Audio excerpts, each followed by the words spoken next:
बिस्मिल्लाहिर्रहमानिर्रहीम। ये complete chapter के एमसीक्यूज हम ऑलरेडी रिकॉर्ड कर चुके हैं, ठीक है ना। लेकिन अब हम रिड्यूस सिलेबस के हिसाब से करते हैं इसको। तो 2019 का जो पेपर है, इसमें ये पहला क्वेश्चन बनता है रिड्यूस सिलेबस के हिसाब से 1-13। A container is filled with a sample of an ideal gas at a pressure of 1.5 atmosphere. आपको प्रेशर दिया हुआ है 1.5 एटमॉस्फेयर का। The gas is compressed isothermally. Isothermal process अभी हमने पढ़ा, क्या मतलब? Constant temperature. तो कांस्टेंट टेम्परेचर पे हमने क्या कहा था? कौन सा लॉ होता है? Boyle's law. Volume is inversely proportional to pressure. कह रहा है gas is compressed to 1/4 of its original volume. हमने गैस को दबा के वॉल्यूम 1/4 कर दिया, यानी वॉल्यूम को 4 से डिवाइड कर दिया। तो इन्वर्स रिलेशन में फिर प्रेशर क्या होगा? 4 से मल्टीप्लाई होगा, ठीक है। इन्वर्स का ये मतलब होता है ना, एक चीज़ को मल्टीप्लाई करोगे तो दूसरी डिवाइड होगी, एक को डिवाइड करोगे दूसरी मल्टीप्लाई होगी। तो वॉल्यूम को जब आपने 1/4 किया, यानी 4 से डिवाइड कर दिया है, तो प्रेशर क्या होगा? वो गिवन क्या है कि आपने वॉल्यूम को 4 से डिवाइड कर दिया। तो इन्वर्स रिलेशन की मदद से हमें क्या करना पड़ेगा? प्रेशर को 4 से मल्टीप्लाई करना पड़ेगा। तो 4 मल्टीप्लाई बाय 1.5 क्या हो जाएगा? 6 हो जाएगा, ठीक है। तो इसका आंसर है 6 एटमॉस्फेयर। समझना ज़रूरी है, ठीक है भाई। अगला जो 2018 है, heat energy can not be measured इन, यानी कौन सी हीट की यूनिट नहीं हो सकती? ये तो बहुत आसान है, केल्विन टेम्परेचर की यूनिट है। 17 ratio molar specific heat at constant pressure. ये तो मैंने 19 का एक्सप्लेन किया, ठीक है। 2017 में क्या कह रहा है? Molar specific heat at constant pressure और molar specific heat at constant volume का रेशो। रेशो का मतलब डिवाइड कर दो CP/CV। तो हमने क्या पढ़ा था? CP - CV equals to R। ये कहाँ है यार? कल मैंने क्या कहा था? कौन सी जबान में बोला था? उर्दू में, बंगाली में, फ्रेंच में। उर्दू में बोला था ना। तो फिर तुम क्या कर रहे हो बैठ के? तुम लोगों ने कल बोला था सर को, आज दोबारा पूछ। अभी क्यों बोला, कल क्यों नहीं बोला?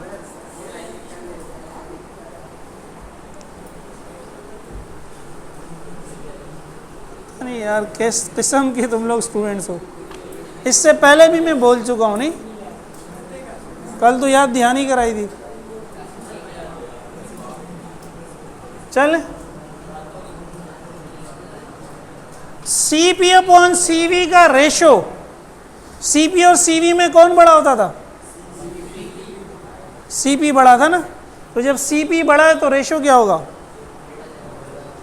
1 से बड़ा होगा ना भाई। अगर ये 20 है और ये 10 है, तो आंसर 2 आएगा ना। ऊपर की वैल्यू बड़ी हो, नीचे की वैल्यू छोटी हो, तो आंसर 1 से क्या होता है? बड़ा आता है।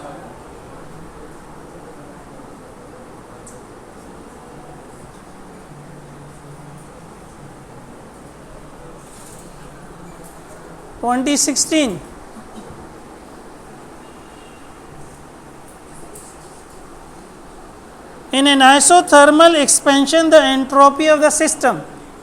अभी हमने समझा एंट्रोपी क्या कहते हैं? डिसऑर्डर को।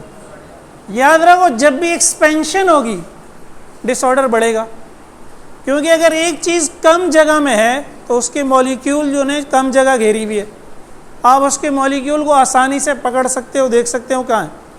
अगर वो ज़्यादा जगह में चली गई तो उसके मॉलिक्यूल अब क्या हो गए? दूर चले गए।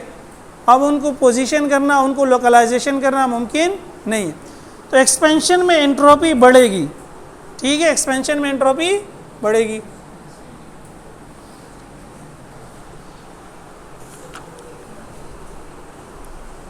15 में कोई नहीं है, MCQ 14 में देखें, average internal energy of an ideal gas. Ideal gas की जो इंटरनल एनर्जी होती है वो उसका टेम्परेचर होता है। ये आइडियल गैस के टेम्परेचर की डेफिनेशन है, ठीक है। एवरेज इंटरनल काइनेटिक एनर्जी भी हो सकती है, लेकिन आइडियल गैस में पोटेंशियल एनर्जी होती ही नहीं है, तो उसकी इंटरनल एनर्जी क्या होगी, सिर्फ वही उसका टेम्परेचर बन जाएगी। अब ये पता नहीं कोर्स में है भी कि नहीं है, लेकिन बहरहाल इंटरनल एनर्जी चूंकि फर्स्ट लॉ में है तो हमने इसको देख लिया। आगे कहता है in this process no heat transfers or leave the system. हाँ, एडियाबैटिक था ना, ये बताया था मैंने। एडियाबैटिक में ना कोई हीट सिस्टम में दाखिल होती है, ना कोई हीट सिस्टम से निकलती है, डेल्टा क्यू 0। अच्छा 12 में आ जाए, 13 में भी कोई नहीं है। Maximum work done is possible in this process, याद है आइसोथर्मल में, क्योंकि डेल्टा यू क्या हो जाता था 0, तो सारी एनर्जी वर्क में कन्वर्ट हो जाती थी, आइसोथर्मल। अगला है, अगेन ये भी पता नहीं सिलेबस में है यानी एब्सोल्यूट ज़ीरो। एब्सोल्यूट ज़ीरो अगर बात करें केल्विन में तो 0 केल्विन है, सेल्सियस में बात करें तो -273 है, फ़ारेनहाइट में बात करें तो -460 है। ये आप याद रख लें बस, ठीक है। तो फ़ारेनहाइट की बात कर रहे हैं, -460 इसका आंसर होगा। 2011 में in adiabatic expansion the internal energy of the gas, adiabatic expansion हुई है तो इंटरनल एनर्जी क्या होगी एडियाबैटिक में। भाई एडियाबैटिक में हमने कहा था कि हम गैस सिस्टम को हीट नहीं दे रहे, लेकिन वो कह रहे हैं एक्सपेंशन हो रही है, गैस ने पिस्टन को धक्का दिया है। तो कैसे धक्का दिया है, अपनी इंटरनल एनर्जी को काम में कन्वर्ट किया। तो जब इंटरनल एनर्जी कुछ काम में कन्वर्ट होगी तो इंटरनल एनर्जी क्या हो गई, डिक्रीज हो गई, ठीक है।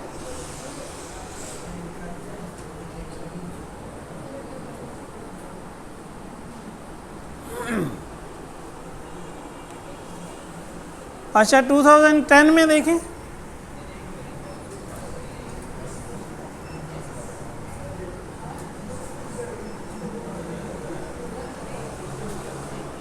two steam engines A and B have their sources at 600 and 400 and their sinks at 300 and 200।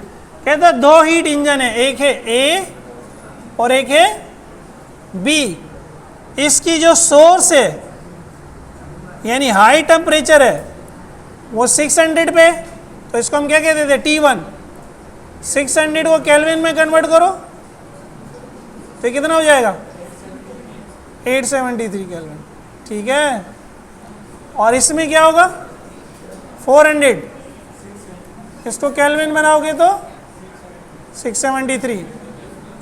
और जो सिंक है 300 और 200 पर है, यानी T2 इसके लिए 300 है और इसके लिए T2 है 200।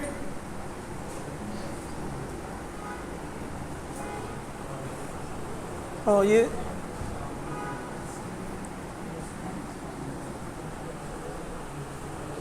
अब करना क्या है, क्या दे आर इक्वली इफिशिएंट, यानी दोनों की एफिशिएंसी बराबर है।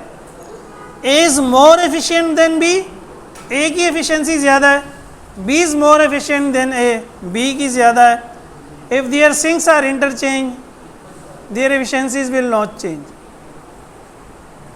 अब देखिए हमारा फॉर्मूला क्या था, 1 minus T2 upon T1 multiply by 100 तो होगा ही होगा। इसके लिए क्या हो जाएगा 1 माइनस T2 573 अपॉन 873, इसके लिए क्या हो जाएगा 473 अपॉन 673। इन दोनों में से जिसका आंसर छोटा है उसकी एफिशिएंसी ज़्यादा हो जाएगी। 573 अपॉन 873 छोटा होगा या 473 अपॉन 673 छोटा होगा, निकालो।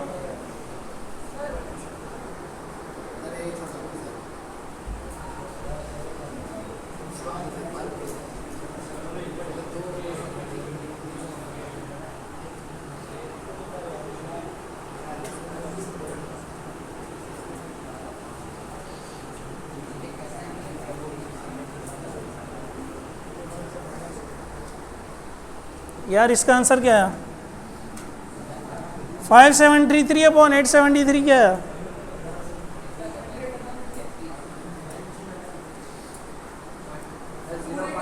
भाई 573 अपॉन 873, इसमें से इसको माइनस भी कर दिया। अच्छा, मल्टीप्लाई बाय 100 करोगे तो 34% हो गया। और इसका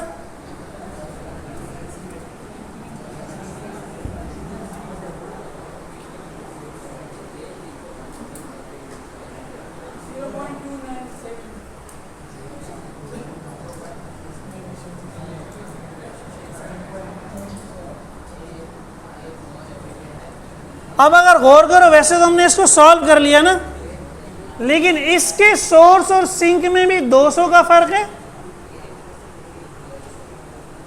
क्या चला गया? ये 600 और 300 है, और ये 400 और 200 है। अच्छा, ये भी इसका डबल है और ये भी इसका डबल है। तो अगर हम सेल्सियस से देखें, ये इसने में दिया था कंफ्यूज करने के लिए, तो हमें शायद लगता कि दोनों की एफिशिएंसी सेम है, लेकिन जिसका टेम्परेचर ज़्यादा होगा, देखें उसकी एफिशिएंसी क्या आ रही है? ज़्यादा आ रही है। ठीक है, बस ये याद रख लें, फिर सॉल्व करने की ज़रूरत नहीं।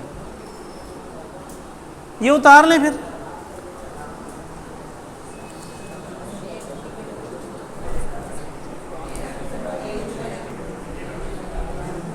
टू 2009 में देखें, Boyle's law holds good for an ideal gas in a process. अभी देखा था हमने, बॉयल्स लॉ कौन से प्रोसेस में होता है? आइसोथर्मल।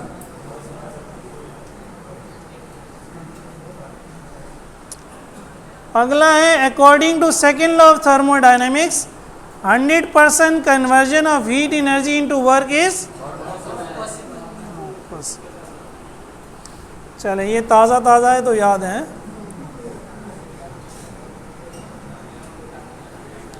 टू 2008 वॉल्यूम, वही question, volume of a gas is doubled without changing its temperature, pressure क्या हो जाएगा? अब वॉल्यूम डबल कर दिया, यानी वॉल्यूम 2 से मल्टीप्लाई कर दिया, तो प्रेशर क्या होगा? 2 से डिवाइड हो जाएगा। Reduce to 1/2 of the initial value.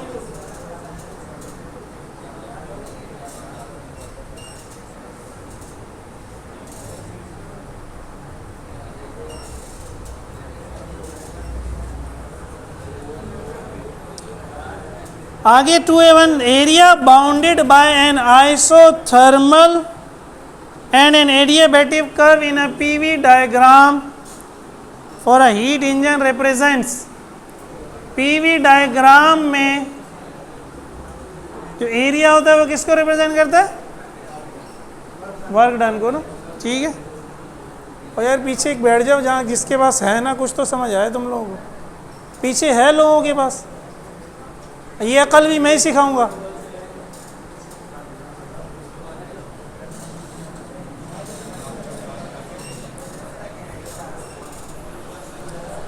आगे कहता है a thermodynamic process in which the change of volume is zero tells that. Change in volume zero हो जाता है तो क्या होता है फिर? और भाई चेंज इन वॉल्यूम डेल्टा भी जब जीरो हो जाता है तो क्या होता है? वर्क डन जीरो हो जाता है ना यार। Work done on and by the system is zero.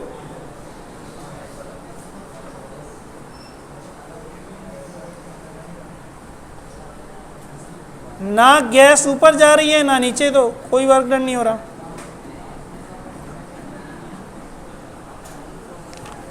To 2007 volume of a given gas at constant pressure become zero. किसी गैस का वॉल्यूम कहाँ जीरो होता है? एब्सोल्यूट जीरो पे। एब्सोल्यूट जीरो सेल्सियस में -273 degree centigrade.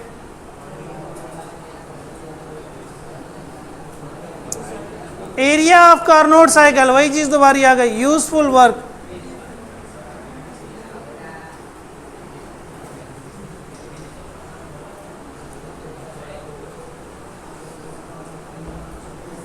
To 2006 maximum work done can be measured in the process, क्या था भाई?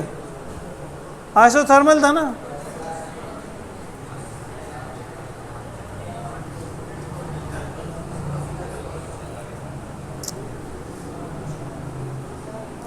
एफिशिएंसी ऑफ कार्नोट इंजन क्या है? कार्नोट इंजन की एफिशिएंसी क्या थी भाई? 1 minus T2 upon T1।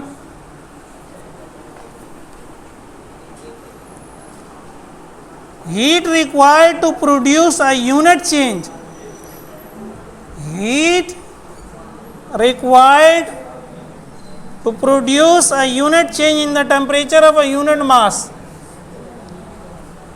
heat required to produce a unit change in the temperature of a unit mass, किस चीज़ की डेफिनेशन है? स्पेसिफिक हीट की, ठीक है।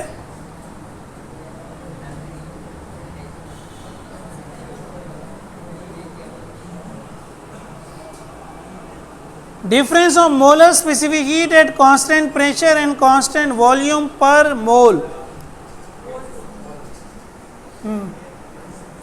Cp माइनस CV पर मोल, इसको N से डिवाइड भी कर दो तो Cp माइनस CV R, अच्छा पर मोल क्या होगा? R अपॉन N तो कुछ भी नहीं होगा। अगर इस मोल को मैं कन्वर्ट कर दूं, एक मोल में कितने मॉलिक्यूल होते हैं? N, तो ये भी क्या हो जाएगा? N। तो R अपॉन N क्या होता है? बोल्ट्जमैन कांस्टेंट, ठीक है, बोल्ट्जमैन कांस्टेंट।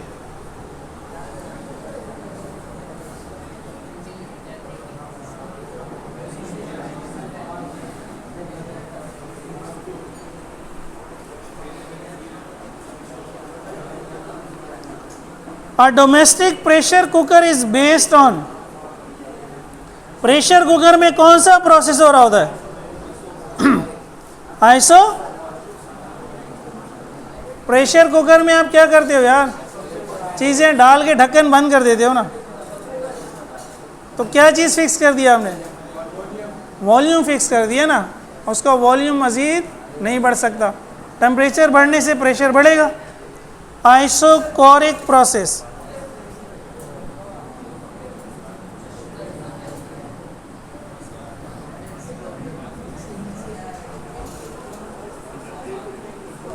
टू 2004 में देखें,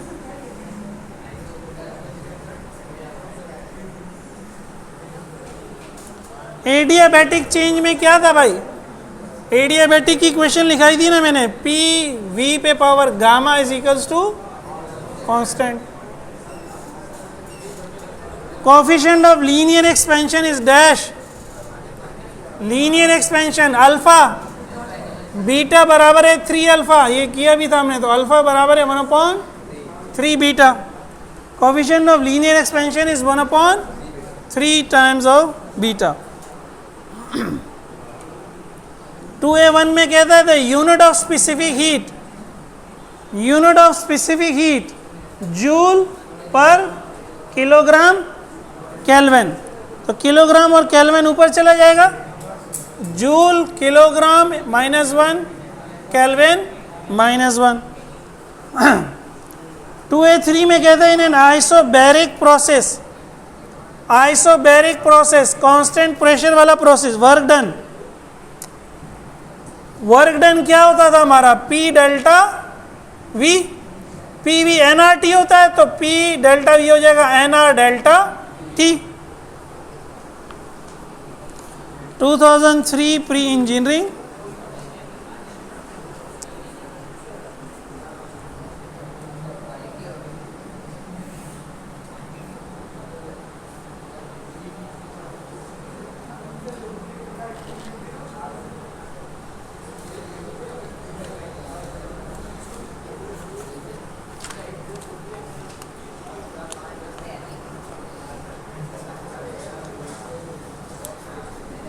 A1 internal energy of N isothermal process.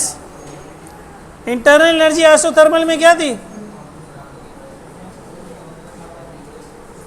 Internal energy क्या थी भाई?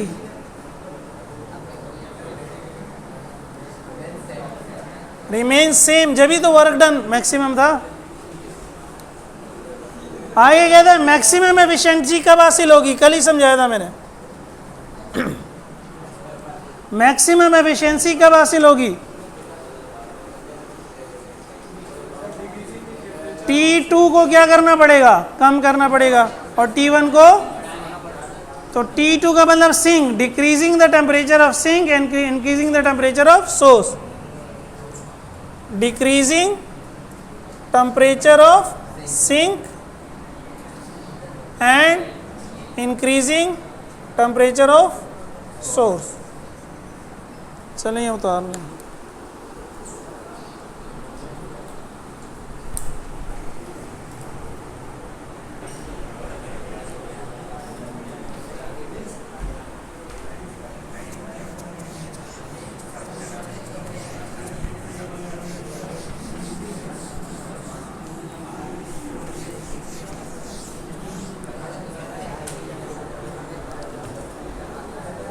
टू 2003 प्री मेडिकल,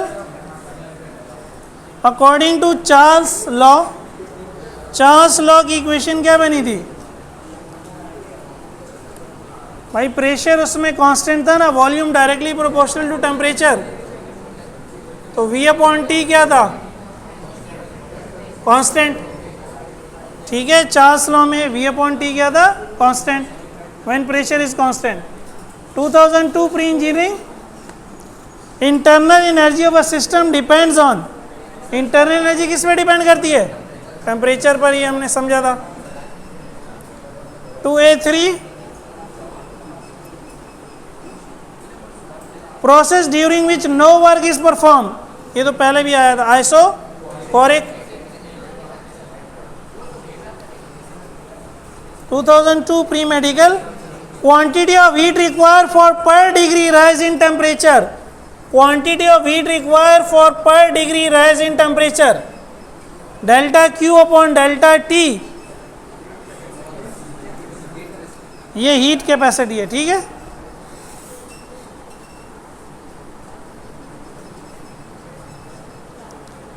आगे कहता है पीवी डायग्राम क्या शो कर रही है?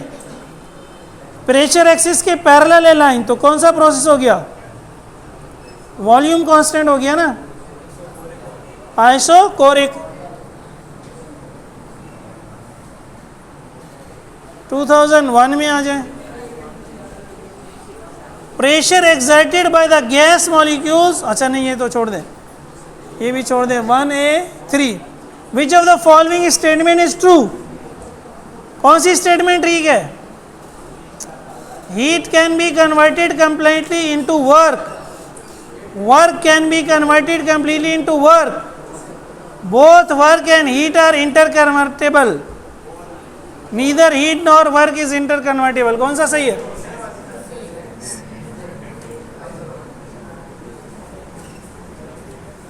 भाई सेकेंड लॉ ने यही कहा था ना,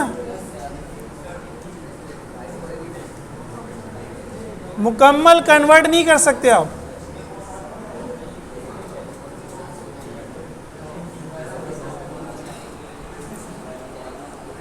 to A3, real gas molecules do not strictly obey gas laws, high pressure and high pressure पे कौन सा लॉ फेल हो जाएगा? Boys law. लो टेम्परेचर पे कौन सा लॉ फेल हो जाएगा? Charles law. कैसे? देखिए बॉयज लॉ था volume is inversely proportional to pressure, तो वॉल्यूम बराबर हो गया था कांस्टेंट डिवाइडेड बाय प्रेशर। आप जैसे जैसे प्रेशर बढ़ाएंगे वॉल्यूम कम होगा। आप दबा रहे हैं गैस को, दबा रहे हैं, मॉलिक्यूल्स करीब आ रहे हैं। एक मौका ऐसा है कि मॉलिक्यूल्स बिल्कुल मिल जाएंगे। अब हम मज़ीद जितना भी प्रेशर दबाएंगे वॉल्यूम कम, तो थ्योरी में तो पॉसिबल है, प्रैक्टिकली पॉसिबल, तो हाई प्रेशर पे बॉयल्स लॉ फेल हो जाएगा। और चार्ल्स लॉ क्या था? V बराबर है कांस्टेंट मल्टीप्लाई बाय T। ये क्या करे? टेम्परेचर कम करोगे तो वॉल्यूम कम होगा। अगेन एक पॉइंट ऐसा आ जाएगा जब वॉल्यूम मजीद कम, लेकिन ये लो टेम्परेचर पे होगा। ठीक है, 2000 में देखें, quantity of heat required to raise the temperature of 1 kilogram of water from 30 to 40 ये मैंने समझाया भी था। वाटर मास 1 किलोग्राम दे दिया, वाटर के लिए सी क्या होता है 4200। 40 से 30 करना है तो डेल्टा टी क्या हो गया 10। आंसर क्या हो गया?